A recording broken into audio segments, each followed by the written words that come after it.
ನಿಮಗೆ ಈ ಒಂದು ಕ್ಲೋರಲ್ಕಲಿ ವಿಧಾನದ ಮೈತು ಸೋಡಿಯಂ ಕ್ಲೋರೈಡನ್ನು ಸ್ಟಾರ್ಟ್ ಮಾಡಿ. ಸೋಡಿಯಂ ಕ್ಲೋರೈಡನ್ನು ನಾವು ಕಚ್ಚಾ ಪದಾರ್ಥವನ್ನು ಏನು ಮಾಡ್ತೇವೆ, ಕ್ಲೋರ್ ಅಲ್ಕಲಿ ಮೆಥಡ್ನಲ್ಲಿ ಬಳಸ್ತೀವಿ. ಈ ಕ್ಲೋರ್ ಅಲ್ಕಲಿ ಮೆಥಡ್ ಒಳಗೆ ಸೋಡಿಯಂ ಹೈಡ್ರಾಕ್ಸೈಡ್ ಅಂತ ಕರಿತಾ ಇದ್ದೀವಿ ನಾವು. ಹೇಳ್ತೀವಿ ಸೋಡಿಯಂ ಹೈಡ್ರಾಕ್ಸೈಡ್ ಒಂದು ಉಪ ಉತ್ಪನ್ನವಾಗಿ ಉತ್ಪತ್ತಿ ಆಗ್ತದೆ ಕ್ಲೋರ್ ಅಲ್ಕಲಿ ಮೆಥಡ್ ಒಳಗೆ. ಹಾಗಾದ್ರೆ ಸೋಡಿಯಂ ಹೈಡ್ರಾಕ್ಸೈಡ್ ಅಂದ್ರೆ ಏನು, ಅದು ಎಲ್ಲಿ ಬಳಸ್ತೀವಿ ಅನ್ನುವಂಥದ್ದು ಒಂದು ಬರ್ತದೆ. ಹಾಗಾದ್ರೆ ಈ ಕ್ಲೋರ್ ಅಲ್ಕಲಿ ಮೆಥಡ್ ಒಳಗೆ ನೋಡಿ ಇಲ್ಲಿನ ರಾಸಾಯನಿಕ ಕ್ರಿಯೆ ಇದೆ. It is a chemical reaction. Sodium chloride plus ನೀರು ಇದೇನಾಗತ್ತೆ, ಇವು ಪ್ರತಿವರ್ತಕಗಳೆರಡು. ಪ್ರತಿವರ್ತಕಗಳು ಸೋಡಿಯಂ ಹೈಡ್ರಾಕ್ಸೈಡ್, ಕ್ಲೋರಿನ್ ಮತ್ತು ಹೈಡ್ರೋಜನ್ ಉತ್ಪತ್ತಿ ಆಗ್ತದೆ. ಇವು ಉತ್ಪನ್ನಗಳು. ಇಲ್ಲಿ ಇದು ಅಕ್ವಿಯ ಸೊಲ್ಯೂಷನ್, ದ್ರಾವಣ, ನೀರು ದ್ರವ ಹಾಗೂ ಸೋಡಿಯಂ ಹೈಡ್ರಾಕ್ಸೈಡ್ ಅಕ್ವಿಯ ಸೊಲ್ಯೂಷನ್, ಆಮೇಲೆ ಕ್ಲೋರಿನ್ ಅನಿಲ ಉತ್ಪತ್ತಿ ಆಗ್ತದೆ, ಜಲಜನಕ ಅನಿಲ ಉತ್ಪತ್ತಿ ಆಗ್ತದೆ.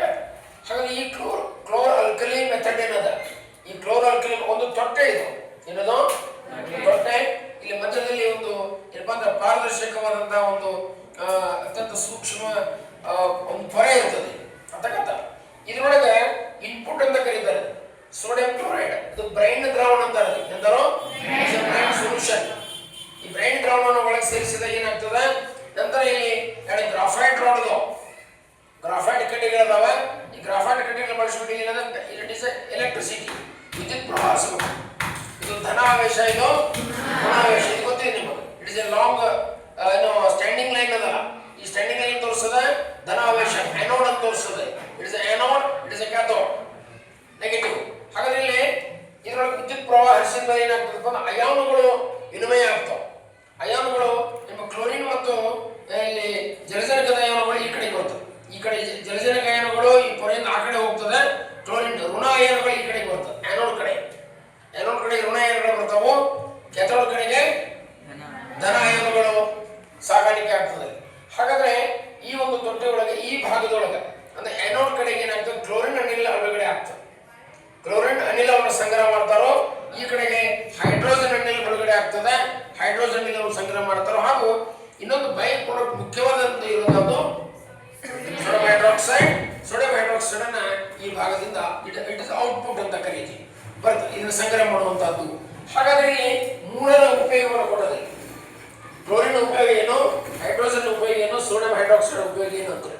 ಕ್ಲೋರಿನ್ ಅನಿಲವನ್ನು ಎಲ್ಲಿ ಬಳಸ್ತಾರೆ, ಒಂದು ನೀರಿನ ಶುದ್ಧೀಕರಣಕ್ಕೆ ಬಳಸ್ತಾರೆ. ನೀರಿನ ಶುದ್ಧೀಕರಣದಲ್ಲಿ ಅನೇಕ ರೋಗಗಳು ಇರ್ತಾವೆ, ಬ್ಯಾಕ್ಟೀರಿಯಾ ಇರ್ಬೋದು ಅಥವಾ ಆಮೇಲೆ ಅದರಲ್ಲಿ ಇರುವಂತಹ ಪಾರ್ಟಿಕಲ್ಸ್, ಡಸ್ಟ್ ಪಾರ್ಟಿಕಲ್ಸ್ ಇರ್ಬೋದು, ಸೂಕ್ಷ್ಮ ಕಣಗಳು, ಮಣ್ಣಿನ ಕಣಗಳು ಇರ್ಬೋದು. ಅವನ್ನ ನಿವಾರಣೆ ಮಾಡಲಿಕ್ಕೆ ಅಂದ್ರೆ ಕ್ಲೋರಿನ್ ಒಂದು ಏನಪ್ಪಾ ಅಂದ್ರೆ ಸೋಂಕು ನಾಶಕ, ಇನ್ನೊಂದು ರೋಗಾಣುಗಳನ್ನ ನಾಶ ಮಾಡುವಂತ ಒಂದು ಶಕ್ತಿ ಅದಕ್ಕೆ ಇದೆ ಕ್ಲೋರಿನ್ಗೆ ಅಂತ. ಹಾಗಾದ್ರೆ ನೀರಿನ ಶುದ್ಧೀಕರಣದೊಳಗೆ ಈಜುಗಳಲ್ಲಿ ಕೂಡ ಏನು ಈಜ್ತಾರಲ್ಲ, ನೀರು ಕಲುಷಿತ ಆಗಿರ್ತದೆ. ಮತ್ತೆ ಅದನ್ನು ಪ್ಯೂರಿಫಿಕೇಶನ್ ಮಾಡಲಿಕ್ಕೆ ಏನ್ ಮಾಡ್ತಾರೋ ಕ್ಲೋರಿನ್ ಅನ್ನ ಬಳಸ್ತಾರೆ. ಬ್ಲೀಚಿಂಗ್ ಪೌಡರ್ ಅಂತ ಕರೀತಿರಲ್ಲ, ಬ್ಲೀಚಿಂಗ್ ಪೌಡರ್ ನಲ್ಲಿ ಬಳಸ್ತಾರೆ. ಅದರಲ್ಲಿ ಕ್ಲೋರಿನ್ ಇದೆ ಏನು ಅಂತ ತಯಾರು ಮಾಡೋದು. ಸೋಂಕುನಾಶಕಗಳು, ಆಮೇಲೆ CFC ಕ್ಲೋರೋ ಫ್ಲೋರೋ ಕಾರ್ಬನ್ಗಳನ್ನ ತಯಾರಿಸುವಂತದ್ದು, ಹಾಗೂ ಕೀಟನಾಶಕಗಳ ತಯಾರಿಕೆಯಲ್ಲಿ ಕ್ಲೋರಿನ್ ಏನಾಗ್ತದೆ ಬಳಕೆ ಆಗ್ತದೆ ಅಂತ ಹೇಳ್ಬೋದು. ಇನ್ನು ಎರಡನೇ ಹೈಡ್ರೋಜನ್ ಜಲಜನಕ ಅನಿಲ ಉತ್ಪತ್ತಿ ಆಗ್ತದೆ. ಈ ಜಲಜನಕ ಅನ್ನುವಂಥದ್ದು ಅದು ಉರಿಯುವ ಅನಿಲ. ಮೊನ್ನೆ ನಿಮ್ಮ ಪ್ರಯೋಗಶಾಲೆಯಲ್ಲಿ ತೋರಿಸಿದೆ ಹೈಡ್ರೋಜನ್ ಹೆಂಗೆ ತಯಾರು ಮಾಡ್ತಾರೆ ಅಂತ ಹೇಳ್ಕೊಂಡು. ಆಮ್ಲ ಪ್ಲಸ್ ಲೋಹ, ಸತುವಿನ ಚೂರುಗಳು ಆಮ್ಲದೊಂದಿಗೆ ವರ್ತಿಸಿ ಏನು ಕೊಡ್ತು, ಜಲಜನಕ ಅನಿಲವನ್ನ ಬಿಡುಗಡೆ ಮಾಡಿತ್ತು. ಲವಣ ಮತ್ತು ಅನಿಲ ಉತ್ಪತ್ತಿ ಆಗ್ತದೆ. ಜಲಜನಕ ಅನಿಲ ಉರಿಸಿ ತೋರಿಸಿ ಕೊಡುವ. ಹಾಗೆ ಈ ಜಲಜನಕ ಅನಿಲ ಇಂಧನಗಳನ್ನು ತಯಾರು ಮಾಡಲಿಕ್ಕೆ ಬಳಸ್ತಾ ಇದ್ದಾರೆ. ಆಮೇಲೆ ಕೃತಕ ಬೆಣ್ಣೆಯನ್ನು ತಯಾರು ಮಾಡ್ತಾರೆ. ಕೃತಕ ಬೆಣ್ಣೆ ಅಂದ್ರೆ ನೀವು ಡಾಲ್ಡಾ ಅಂತ ಕರಿತೀರಲ್ಲ, ಏನು ಅಡುಗೆ ಎಣ್ಣೆ, ಸಸ್ಯಜನ್ಯ ಅಡುಗೆ ಎಣ್ಣೆಯನ್ನ ನಾವು ದ್ರವ ರೂಪದ ಕೊಬ್ಬನ್ನ ಘನ ರೂಪದ ಕೊಬ್ಬನ್ನಾಗಿ ಪರಿವರ್ತಿಸ್ತಾರೆ. ಆ ಸಂದರ್ಭದಲ್ಲಿ ಈ ಒಂದು ಹೈಡ್ರೋಜನ್ ಅನಿಲವನ್ನು ಹಾಯಿಸ್ತಾರೆ ಅದಕ್ಕೆ. ಆವಾಗ ನಮ್ಗೆ ಕೃತಕವಾದ ಬೆಣ್ಣೆ ಡಾಲ್ಡಾ ಅಂತ ಕರಿತಾ ಇದ್ದೀವಿ. ಇನ್ನು ರಸಗೊಬ್ಬರಗಳನ್ನು ತಯಾರು ಮಾಡಲಿಕ್ಕೆ ಅಲ್ಲಿ ಕೂಡ ಜಲಜನಕ ಅನಿಲವನ್ನು ಬಳಸಿಕೊಳ್ತಾರೋ, ಹಾಗೂ ಅಮೋನಿಯಾ ತಯಾರಿಕೆಯಲ್ಲಿ ಜಲಜನಕ ಅನಿಲ ಬಳಕೆ ಆಗ್ತದೆ. ಇನ್ನು ಸೋಡಿಯಂ ಹೈಡ್ರಾಕ್ಸೈಡ್ ನಮ್ಮ ಮುಖ್ಯವಾದದ್ದು. ಅದು ಸೋಡಿಯಂ ಹೈಡ್ರಾಕ್ಸೈಡ್ ತಯಾರಿಕೆ.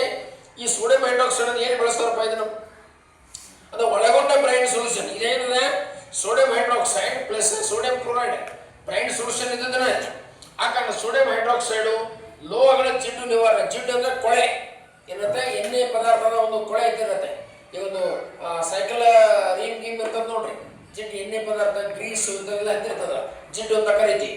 ಪಾತ್ರೆಗಳಿಗೆ ಜಿಡ್ಡು ಹತ್ತಿರ್ತದೆ, ಅವುಗಳನ್ನ ಲೋಹಗಳ ಜಿಡ್ಡನ್ನು ನಿವಾರಣೆ ಮಾಡಲಿಕ್ಕೆ ಸೋಡಿಯಂ ಹೈಡ್ರಾಕ್ಸೈಡ್ ಅನ್ನು ಬಳಸ್ತಾರೆ. ಸಾಬೂನು ಮತ್ತು ಮಾರ್ಜಕಗಳು, ಸಾಬೂನನ್ನು ತಯಾರು ಮಾಡಲಿಕ್ಕೆ ಆಮೇಲೆ ಮಾರ್ಜಕಗಳನ್ನು ತಯಾರು ಮಾಡಲಿಕ್ಕೆ ಏನು ಮಾಡ್ತಾರೆ, ಸೋಡಿಯಂ ಹೈಡ್ರಾಕ್ಸೈಡ್ ಬಳಸ್ತಾರೋ. ಇನ್ನು ಕಾಗದದ ತಯಾರಿಕೆ, ಕಾಗದ ಕಾರ್ಖಾನೆಗಳಲ್ಲಿ ಆಮೇಲೆ ಕೃತಕ ನೂಲುಗಳ ತಯಾರಿಕೆಯಲ್ಲಿ ಏನು ಮಾಡ್ತಾರೆ, ಸೋಡಿಯಂ ಹೈಡ್ರಾಕ್ಸೈಡ್ ಬಳಸ್ತಾ ಇದ್ದಾರೆ. ಈ ಒಂದು ಅತ್ಯಂತ ಮಹತ್ವದ ಏನಪ್ಪಾ ಅಂದ್ರೆ ಒಂದು ಪರಿಕಲ್ಪನೆ ಇದೆ. ಈ ಕಲಿಕಾ ಫಲ ನಿಮ್ಮನ್ನು ಬರಬೇಕು. ಕಲಿಕಾ ಫಲಗಳಂದ್ರೆ ಏನು, ನೀವು ತಿಳ್ಕೊಂಡ್ಮೇಲೆ ಅದನ್ನು ಸರಿಯಾಗಿ ಉತ್ತರ ಹೇಳಕ್ಕೆ ಬರಬೇಕು, ಬರೀಲಿಕ್ಕೆ ಬರಬೇಕು. ಅದು ಒಂದು ಏನಪ್ಪಾ ಅಂದ್ರೆ ನಿಮ್ಮಿಂದ ನಾವು ನಿರೀಕ್ಷಣೆ ಮಾಡುವಂಥ ಇದು ಏನದ ಅತ್ಯಂತ ಪ್ರಮುಖವಾದಂತಹ ಏನು ಅಂಶ ಅನ್ನುವಂಥದ್ದನ್ನು ಗಮನಿಸ್ರಿ. ಇದಿಷ್ಟು ರಾಸಾಯನಿಕ ಕ್ರಿಯೆ ಬರಬೇಕು. ಚಿತ್ರ ಬಿಡಿಸಬೇಕಿಲ್ಲ, ಇಲ್ಲಿರೋದ ಏನೋ